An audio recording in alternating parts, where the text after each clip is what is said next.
Hi. I'm really happy to be here. Thank you. And I just wanted to ask, I've heard on tapes you speak that when we sleep, we go into pure positive energy and align effortlessly. Yes, and the reason we know that is because your consciousness never ceases to be. So if you are not awake and focused here, you are awake and focused somewhere else. So it is a withdrawal of consciousness here and applying of consciousness into the non-physical. And the reason we like to make that distinction as often as we can is because we want you to realize that when you die, it's exactly the same thing. When you die, you withdraw consciousness and reemerge consciousness into the non-physical broader perspective. My question was, I didn't understand about nightmares or night terrors or things like that. What you're dreaming is not what that inner part of you is doing. In other words, there are two things that you have to understand about the dream sequence or the dream process, or in this case, the nightmare process. You don't dream all night. What happens is, as you are reemerging from focusing in non-physical to focusing back into the physical, oh, you're really going to like this. We're right on the brink of something so important, and we're trying to decide what's the best way of unfolding it for you. We're going to start in what feels like another place, but it's going to lead right into this important knowing. Everything that you feel in any moment is the vibrational variance between who you really are as source energy and who you are being in this moment. So you've heard us say, relative to the subject of resistance, that when you have source energy really pouring through you, but you have beliefs that don't allow yourself to align to that source energy, it's like going 100 miles an hour in your car and hitting a tree. It's a big thing. So when you go to sleep at night, and you are tuned in, tapped in, turned on, you've had a day of appreciation, maybe you meditated, you've been basking, you've brought yourself into vibrational alignment, so you might dip into some frustration, but mostly you're feeling wonderful. When you go to sleep under those conditions, the variance between what you've been practicing recently, like all day and all week, is so much in alignment with who you really are that there's a very smooth passing as you reemerge into non-physical and then reemerge back into physical. In other words, the gate's wide open. You wake up with a smile on your face. But if you wake up in a panic, or if you wake up in the middle of a nightmare, what that means is the vibration that you've been practicing here is quite different from who you really are, and you just sort of hit a tree. In other words, it's like, does that make sense? As you're coming back into this consciousness, the vibrational difference is dramatic. Now, here's the other part that we started to tell you that is so important to understand about dreaming. You're not dreaming all night long. We promise you that when you slumber, that's not your inner being having those dreams. Your inner being, it has reemerged into non-physical. The dream that you think you dreamed all night long was downloaded, sort of like what we're downloading to Esther right now, in a split second. And as you come back into consciousness, you get the full, unstuffed version of it. You see. Is that good dreams and bad dreams? All dreams. All dreams are your conscious interpretation of the vibrational countenance that you have most frequently, most dominantly been practicing lately. That's why that was really good. Did you hear it? That's why that was really new. Do you know it? That's why, let us see if we can find the best way of helping you to understand this. What you are thinking and feeling and manifesting always matches. And what you are dreaming and feeling is also a manifestation. In other words, it's just a dream manifestation. It's just a depiction of your vibrational countenance. So a nightmare just means I've been practicing some vibrations that are out of alignment with who I really am, and I've practiced them enough that it's still pre-manifestation, but by the time something starts showing up in your dream, there's enough vibration of it evident that it's not far from manifestation. Not far from manifestation that others would see other than only you in your dream state, you see. So it's a good tool. It's a wonderful tool. We like you to think of, here I am, and I'm the attractor of my experience, and what I do in massaging the way I feel is everything. So if I'm letting myself be frustrated and upset a lot, then that's my nucleus, and things that match that are going to happen. Esther's had a rampage of computer problems. And she keeps wanting to be the one exception in all of the universe. She wants us to say to her, Esther, your vibration's perfect. This is just an odd, random, sort of quirky thing.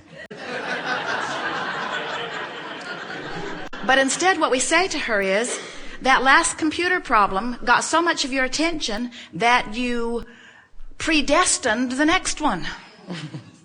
And then the next one got so much of your attention that you launched another. And so now you have a sort of uncomfortable stream of not fatal, not deadly. It's not keeping you from doing your work. It's just keeping you from doing your work comfortably. It sort of matches the overwhelmment that you feel when you focus upon the problem itself, you see. And so what we're trying to get Esther to understand is that she must soften. She's got to downplay those computer problems. She's got to speak about them less. She's got to acknowledge how easily she is able to figure another way around it. She's got to feel good about technology rather than frustrated with technology. She's been putting off moving from operating system 9 to operating system 10 in her Macintosh, for those of you who know the terminology, because the sound card did not move over, and there are some extensions and some peripheral things that she uses that she needs as she interfaces with other people who also have not yet made the move. So she has been putting it off and putting it off and putting it off, and now the 9.0 operating system empire is crumbling right beneath her feet. In other words, you can't stand still. She's got to move on. And now she's made the decision that she's moving on. Now she has all of these adjustments that she has to make. But what she has to do is remind herself that there's light out there and that it will get better. She has to stop trying to hold to something that isn't working and relax into something that will work, you see. You get locked into beliefs that have worked for you in the past, and then you are irritated that they don't continue to work for you. Like, there is some truth that I should always be able to believe, and I've always believed in the 9.2 operating system of Macintosh. I've always believed in it, and I will continue to believe in it. And we say, or not. In other words, why not trust that something even better is coming? And why not relax and go with the flow of the evolution of your own desires? In other words, all of these people that have been using all of these computers, that have been launching all of these rockets of desire, are the stuff that feeds the motion forward. And so you can't stand still. You've got to move forward on all things, you see.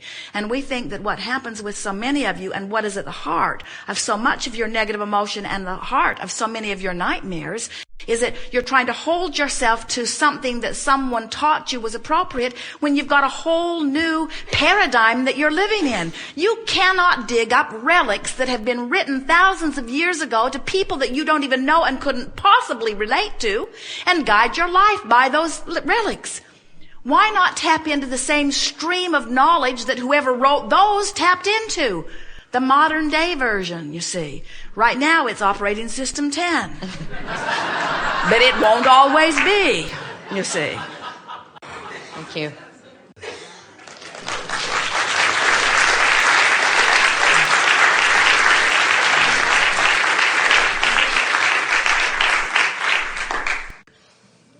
Okay. Should I just ask you to pick a number 1 to 6? Choose what matters most. Okay. What matters most is a situation I was just discussing with some friends, and it turns out that secretly we're all feeling the same way underneath. There's a bunch of us. We own our own business. We each have different businesses and some cross-partnering going on because we own a couple of businesses apiece. And we've created everything in our life. We've asked for things. We've created it. Things are working. And we're not where we want to go. We want a lot more. And at the same time, we're all realizing that we're doing the same thing. We're holding ourselves back. And we're thinking maybe, well, it's fear of being overwhelmed because there's a lot more work to do if you want to double or triple your business. maybe a fear of failure, something like you talked about with the artist, the risk of time or money. We're not really sure what's going on, but we're all kind of doing the same thing. And with me personally, like I have things I'm just not doing that I could be doing to expand my business. And I really don't know why I'm not doing it.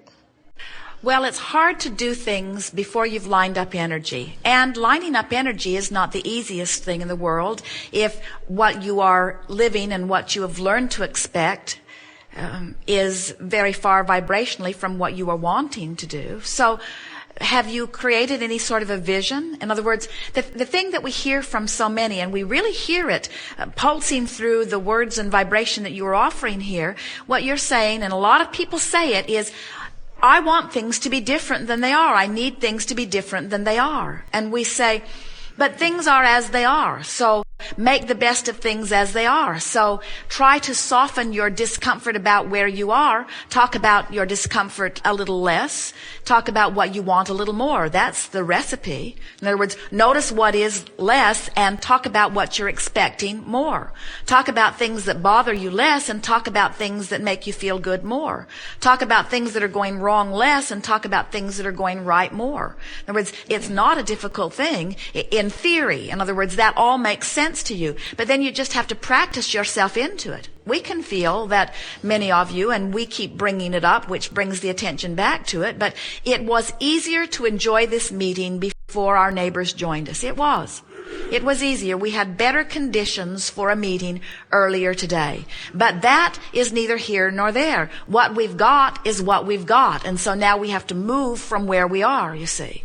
And so lamenting the fact that it was better before than it is now, or identifying the fact that what is happening is unpleasant, only causes a vibration that disallows what we are really wanting. And so we can get back into the flow of a powerful meeting. We can get back into the flow of co-creating. We can take thought beyond that which it has been before. We can get so clear-minded and so sure of what we're wanting to know that we can present the questions from the hot seat, and Abraham can address the questions from the podium in a way that you would become so caught up in what is happening here that you would be totally oblivious to anything that is happening someplace else.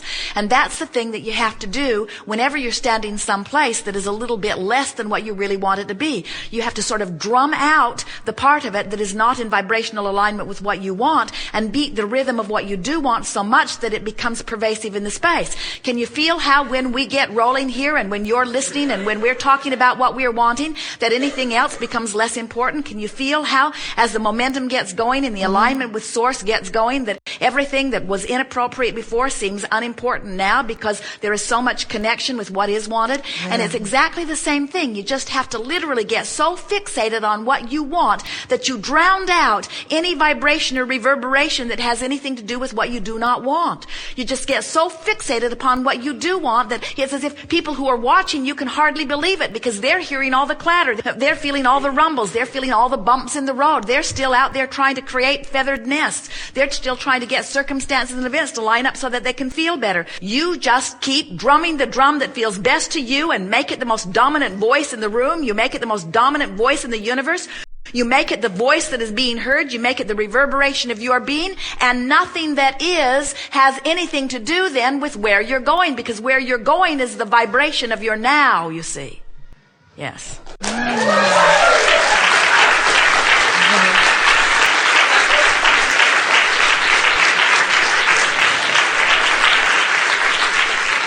And then you come to bless the noise in the background because it made you focus. You come to bless the noise in the background because it reminded you of who you are and what you want. You begin to bless what is because it was the platform from which you launched into the new place. And in time you start relaxing into whatever is because you learn to stop condemning what is. And when you stop condemning what is, now you're in this place where what is can continue to soothe and bathe you, can soothe and give you what you are wanting.